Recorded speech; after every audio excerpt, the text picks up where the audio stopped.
Good morning, it's Monday the 23rd of October in London. This is the Bloomberg Daybreak Europe podcast. I'm Stephen Carroll. Coming up today, Israel could delay or alter its Gaza ground invasion plans after the release of 2 American hostages. Beijing rattles foreign businesses by detaining an executive and former staff at the advertising giant WPP, while starting investigations into Apple supplier Foxconn. And then there were 9. US House Republicans widened the field to find a new speaker, with lawmaking paralyzed. Let's start with a roundup of our top stories. Israel's ground invasion of Gaza could be delayed or the plan altered while diplomatic efforts continue to secure the release of hostages held by Hamas. Bloomberg has learned the Israeli government is supporting the talks. An American woman and her 19-year-old daughter was set free on Friday after mediation by Qatar. US Secretary of State Antony Blinken told NBC's Meet the Press programme that Israel should be already devising a strategy for what happens next in Gaza. Can't go back to the status quo. They can't go back to the status quo with Hamas being in a position in terms of its governance of Gaza to repeat what it did. At the same time, what I've heard from the Israelis is absolutely no intent, no desire to be running Gaza themselves. Blinken, who met Israel's war cabinet last week, also warned Iran-backed groups that the US would respond decisively if any American forces in the region were attacked. The fears of escalation across the region comes as thousands of Israeli army reservists return to the country. More than 10,000 people have already travelled from the United States on commercial and chartered flights. Record numbers have been called up to prepare for a possible ground offensive into Gaza. On the Palestinian side, many like Hamdan Abu Speitan are trying to escape before the fighting starts. My home have a strike last night and I have injury in my hand and in my head. I hope from my government and other Western countries, there is a lot of Western citizens here. They care about us and they let us to cross the border to join our family there. Hamdan Abu Speitan is a dual US citizen and is hoping to cross the border into Egypt if the Rafah crossing reopens. A second convoy of humanitarian aid was allowed to enter Gaza on Sunday, while the UN's World Food Programme says 40 more trucks will be ready to cross today if they're allowed. Chinese authorities have launched a number of investigations that might shake the confidence of foreign companies. Bloomberg's Brian Curtis has more from Hong Kong. State media say regulators are conducting tax audits and reviewing land use by Foxconn Technology. That's Apple's most important partner. Foxconn's Honhai Precision says it's cooperating. To complicate matters, Foxconn's chief, Terry Goh, is running for president in Taiwan. Also, sources say an executive and 2 former employees of ad firm WPP have been arrested. And the Nikkei reports a worker at a Japanese metals trading company was detained back in March. In Hong Kong, Brian Curtis, Bloomberg Radio. In the United States, House Republicans have set up a 9-man contest to elect a new speaker. President Biden's $106 billion proposed aid to Ukraine and Israel will be on pause until a replacement is found. 10-term Republican Congressman Michael McCaul put it in stark terms. This is probably one of the most embarrassing things I've seen, because if we don't have a Speaker of the House, we can't govern. McCaul chairs the House Foreign Affairs Committee and added it was dangerous to be paralysed with so many conflicts around the world. It's been 20 days since the Republican Party ousted Kevin McCarthy. They will vote again tomorrow. Some of Europe's biggest money managers say it's wrong to bet the European Central Bank has finished hiking interest rates. Legal & General and Vanguard see the Eurozone as one of the most exposed to any conflict in the Middle East. With the ECB deciding on rates this Thursday, both trillion-dollar asset managers are closely watching for comments on the region's exposure to energy prices.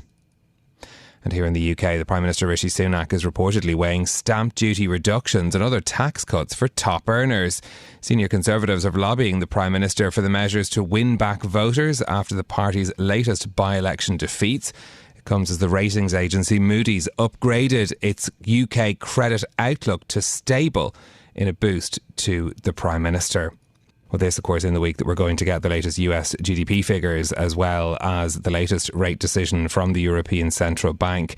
Thinking, though, about the latest events in the Middle East, a column worth reading this morning from our Bloomberg opinion columnist Martin Ivins, looking at how the situation in the Middle East is playing out on the UK political front, talking about how both Rishi Sunak and Keir Starmer have been approaching their commentary around the issue and the delicate balance they both need to strike in doing so. It's worth a read from Martin Ivins this morning if you're looking for something that will give you a UK perspective as we're continuing to watch the latest developments in the Middle East. We've been talking about our Bloomberg reporting over the weekend that Israel could change or alter its plans for a ground invasion of Gaza to allow talks to take place over the release of the hostages continue to be held in Gaza, more than 200 people. This as we had the release over the weekend of that American mother and daughter from Chicago who had been held. Those releases, of course, being welcomed, a negotiation that had been mediated by Qatar. This, as we've heard from the US President Joe Biden and Israeli Prime Minister Benjamin Netanyahu in their latest phone call, pledging a continued flow of critical assistance into Gaza after a second convoy of humanitarian aid was allowed through the Rafah crossing on Sunday. 14 trucks in that convoy. Let's go to Bloomberg's Oliver Crook in Tel Aviv for more this morning. Good morning to you, Oliver. What are the latest developments you can bring us this Monday morning? Well, it's really hard to know where to begin, really. I mean, the two significant steps that we had over the weekend was, of course, the hostage release and the aid that was permitted to go into Gaza after a great deal of back and forth and a great deal of stop and start on the aid. But again, that first convoy of only 20 trucks, that is seen as less than 5% of what Gaza was getting before the war even happened. And that is, of course, before the humanitarian situation really severely devolved. In terms of hostages, to release, there are some 200 still unaccounted for. They don't know what their condition is. And again, I think on both of these counts, from the Gazan side and from the sort of Arab world side, the aid needs to accelerate much more. There needs to be a continued flow. There has been talk about getting that operating. And from the hostage, it's a similar situation. They're going to need to see more than just two every now and then. And again, this will all shape, these are all inputs in that very delicate equation and the question of when will we see a ground offensive in Gaza, a full ground offensive. There have been some incursions, but a full ground offensive. And also, what form will it take? The IDF has left its sort of all options open, all options on the table as this has been evolving. Yeah, Oliver, we were reporting over the weekend that Israel could delay or alter those plans for a ground invasion to allow for those diplomatic efforts to take place. The goal to secure the release of the hostages still being held in Gaza. What more can you tell us about that? Well, I think that's an interesting question of hostages for the Israelis, who in the past have sort of done everything that they can in their power to get their people back and will release a lot of prisoners and have done so historically in the past. Of course, with this attack, there are a number, at least, of people who were released that were involved in it. And now the Israelis, the question is, how do they balance that with the imperative that they feel that they need to dismantle Hamas as the number one priority, and how does that play into the hostage question? I think that's a very, very challenging question to answer, and I suspect, and again, it's one of the most opaque parts of what has been a very opaque story, is how the hostage negotiations are. I think there was a little bit of surprise to see any released over the weekend, and that, of course, in part largely due to the Qatari diplomatic efforts. We also had Israel's Prime Minister over the weekend saying that Hezbollah risks dragging Lebanon into a wider regional war after more cross-border fire there over the weekend. What have we heard from that border since then? Yeah, from the updates that we get from the IDF, which are fairly plentiful in terms of what their military activity is, you've been seeing more and more references to things that have been going on the border with Lebanon. So that's fire in either directions, that's targets, that's some casualties as well. We've also have the Israelis evacuating a huge amount of civilian population that live on the border with Lebanon. We have more than 60,000 already. There are 14 additional communities in addition to that are also being being evacuated yesterday and today.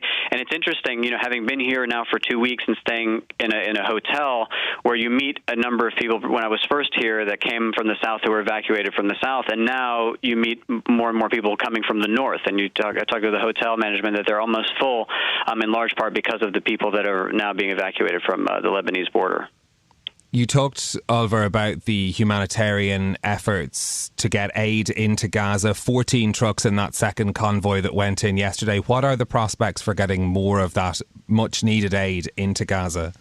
So we hear that, again, it was important to set a precedent, right, was to get the initial trucks in. And there was a lot of debate about what kind of aid would be allowed to enter, right? So the Israelis were, for a long time, pushing back against fuel, for example, saying that would be used in the war effort. So now that there is a precedent that has been set and there's perhaps inspections, then perhaps that opens the window for a more continuous flow. But again, it's very hard to say with total certainty what this is going to look like. But they have both said, the Israelis, and also at the behest of the United States, who has pushed for this, that there needs to be a continuous flow and that they seem open to that prospect.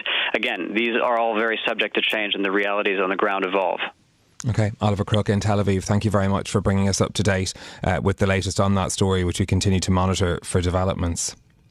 Well, let's go next to a story from China, where an executive and 2 former employees of the advertising giant WPP have been arrested. This is state media reported that regulators are conducting tax audits and reviewing land use by Foxconn, the Taiwanese company that makes the majority of iPhones at factories in China. Our Chief North Asia correspondent, Stephen Engel, joins us now for more. Stephen, good to have you with us. What more can you tell us about these arrests? Well, more broadly speaking, obviously this sends another chill to an already shaky confidence for foreign companies trying to reassess whether they, after 3 years of COVID controls, go back and invest in China. And there had been, of course, back in May that, crackdown on consultancy firms that sent a chill through Bain and Company and a number of different international consultancy firms, all on the suspicion of anti-espionage crackdown. So this is just yet another page in this chill that has been spreading through the Chinese or the foreign business community in China. Now, in regard to WPP, of course, as you just mentioned, one of the world's largest advertising groups, founded by Sir Martin Sorrell, who ran it for 33 years. He has been a big proponent of doing business in China. Obviously, he's not with the company anymore. But what we're hearing from sources is that these arrests involved an executive there in China, as well as 2 former employees of WPP that are involved, again, reportedly with WPP's Group M media training division, and included a police raid on offices in Shanghai. And it's just on top of other reports that we've been getting from some Japanese firms as well. Maybe there was an executive of a mining company that was detained back in March, but we're just hearing about it according to the Nikkei now. And also this month, a court in China formally charged a pharmaceutical executive of a Chinese company, Astellas Pharma, on suspicion of espionage. So this does not go very far to help China's efforts to attract foreign business and foreign confidence. But again, these are reports right now, and we can't completely substantiate it until we hear directly from the Chinese government, which we rarely do on these kind of investigations. Okay, and at the same time, we've had the announcement of these new audits and reviews around Foxconn, that very important, of course, iPhone manufacturer as well.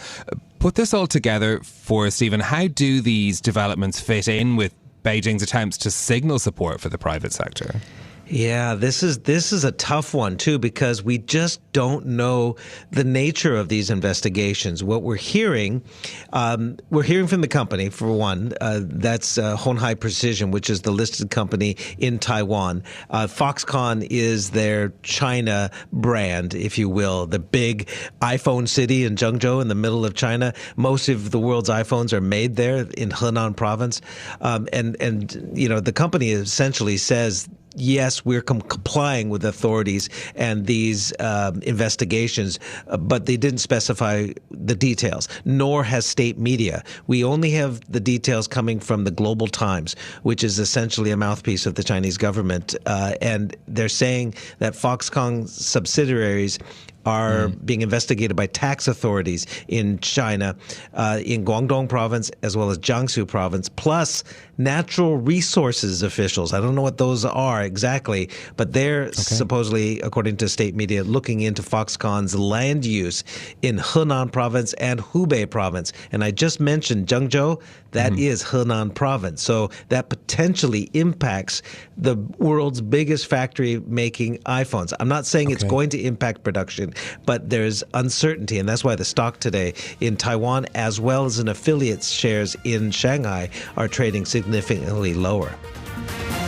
This is Bloomberg Daybreak Europe, your morning brief on the stories making news from London to Wall Street and beyond. Look for us on your podcast feed every morning on Apple, Spotify and anywhere you get your podcasts. You can also listen live each morning on London DAB Radio, the Bloomberg Business app and Bloomberg.com.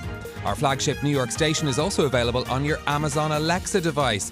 Just say, Alexa, play Bloomberg 1130. I'm Stephen Carroll. Join us again tomorrow for all the news you need to start your day, right here on Bloomberg Daybreak Europe.